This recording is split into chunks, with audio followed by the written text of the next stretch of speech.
Chers amis de Catogla, nous méditons depuis la semaine dernière sur les promesses de Pâques. Qu'est-ce qui va se passer à Pâques pour les catéchumènes dans les paroisses? Eh bien, on a entendu la Samaritaine et le Christ nous sauve, nous fait le don de cette vie nouvelle, symbolisée par cette eau vive. La Samaritaine se rend compte que son corps, son être, qu'elle n'aime pas, dans lequel elle ne veut pas descendre, eh bien, est un lieu où la vie va jaillir. Elle va devenir temple du Saint-Esprit. Donc la première chose, c'est que le Saint-Esprit fait de nous un temple où il aime se reposer. On ne va pas adorer sur la montagne, on adore en nous. Prier, c'est se reposer en soi pour en rencontrer le Seigneur. Et la deuxième chose, et c'est l'évangile d'aujourd'hui, c'est que l'Esprit Saint me donne de voir. Le baptisé va passer de l'obscurité à la vision. On a cet aveugle de naissance, ça veut dire qu'il va voir quelque chose qu'il n'a jamais vu, qui est le Christ. Le Christ est ce créateur, ce recréateur, qui lui permet d'entrer dans cet inconnu. Cet inconnu, c'est quoi? C'est la vie éternelle. Et puis, sur la terre, c'est la foi. La foi, c'est ce don qui me permet de voir. Alors, vous voyez, on ne nous dit rien sur ce que voit l'aveugle, on ne nous dit pas qu'il voit des paysages, vous voyez. Non, en fait, il voit le Christ. Et à chaque fois, les noms du Christ vont changer tout au long de cet évangile. Avoir la foi, c'est avoir un don de Dieu qui me permet de voir. Voir quoi? Voir en Jésus, pas simplement un homme historique, mais voir le Verbe de Dieu, voir mon Sauveur. Et du coup, vous voyez, on voit bien dans l'évangile des gens, par exemple, qui voient des choses, comme la résurrection de Lazare, mais qui justement ne voient pas le Sauveur, mais voient un ennemi de la foi. J'aime bien dire, en reprenant cette expression de Guillaume de Mentières, que la foi nous fait passer du poids à l'opticien. Pour certains, avoir la foi, c'est poser un pas dans le vide, comme une balance qui me permettrait de croire. C'est pas du tout ça la foi, c'est pas un saut dans le vide. La foi, c'est une paire de lunettes, c'est-à-dire une grâce qui me permet de voir dans des événements la trace de Dieu. Je vais voir par exemple dans le Christ, non pas un personnage historique, mais le Fils de Dieu. La foi, c'est pas croire sans voir, c'est reconnaître ce que l'on voit. Je vais reconnaître dans l'Eucharistie, l'hostie, la présence du Dieu vivant. Je vais reconnaître dans les saints, non pas des épiphénomènes, des gens avec du charisme, mais la trace du passage de Dieu dans la vie de telle ou telle personne. Je vais rencontrer, je vous donne encore d'autres exemples, dans la réconciliation d'un couple, l'œuvre de Dieu.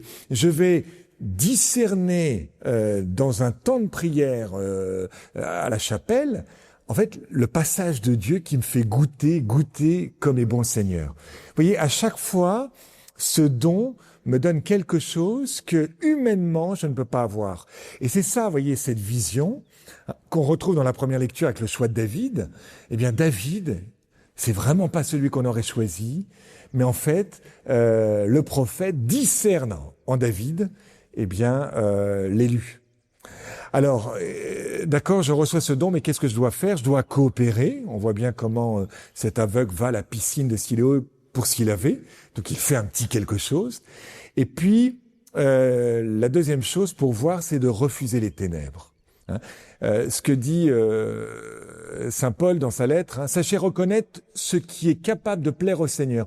Ne prenez aucune part aux activités des ténèbres. Elles ne produisent que du néant, mais démasquez-les. Alors, il y a deux choses. D'abord, de ne pas prendre part aux activités des ténèbres. Ça veut dire, vous savez, chaque acte nous conduit dans un lieu de vie ou de mort. Et puis de démasquer, c'est-à-dire de reconnaître là où est la vie, là où est la mort. Alors, je me disais, mais comment on démasque les activités des ténèbres? Comment je peux demander au Seigneur de me sortir de cet aveuglement? Une chose, il y en aurait d'autres, mais une chose que je propose, c'est de demander à son frère. En fait, pourquoi nous sommes en église? Pourquoi le Christ appelle les disciples deux par deux? Parce que vous avez quelqu'un à côté de vous qui vous dit, mais tu peux te tromper. Pourquoi nous avons un parrain? Pourquoi nous avons une marraine? Parce que le péché, par principe, il est auto-aveuglant. Ça veut dire que, en fait, celui qui est dans le péché, il est comme dans la bouche du dragon. Et quand vous êtes dans la bouche du dragon, ben vous ne voyez pas qu'il y a un dragon avec vous, à côté de vous. Hein. C'est exactement, c'est comme dans les paraboles. Mais Seigneur, tu nous dis, quand est-ce qu'on t'a vu avoir faim, avoir soif, être prisonnier? On t'a pas vu, on t'a pas... Oui, vous m'avez pas vu. Pourquoi? Parce que le péché est auto-aveuglant. Voilà. Ils ont des yeux et ne voient pas, des oreilles et n'entendent pas. Hein, nous sommes un petit peu comme les idoles du psaume. En fait, nous sommes aveuglés. Nous avons dans notre vie, en quelque sorte, des angles morts. Et donc, ce que je vous propose cette semaine, c'est de dire au Seigneur, mais écoute Seigneur, sur tel ou tel point, je te demande de me montrer mon angle mort, hein, sur telle activité, sur tel comportement, si je suis parent avec mes enfants, si je suis professeur avec mes élèves, si je suis curé avec ma paroisse. Hein. Seigneur, montre-moi en fait ce que je ne vois pas sur ma propre vie. Et alors, j'ai la joie de sortir cette semaine un livre qui s'appelle « Vive nos relations dans la paix », hein, qui s'affiche maintenant aux éditions des Béatitudes. En fait, Vive nos relations dans la paix, c'est un petit manuel pour que le chrétien ne soit pas aveugle, qu'il ait une lumière sur ses angles morts. En fait, c'est le fruit de pas mal d'années d'expérience en Église, et je me suis dit c'était bien de mettre par écrit, en fait, un peu les pièges de la relation, les angles morts, en fait, des choses qu'on ne voit pas dans notre rapport utilitariste aux personnes, dans notre manière de parler, dans notre manière de gouverner, de dépenser l'argent, dans la gestion des conflits.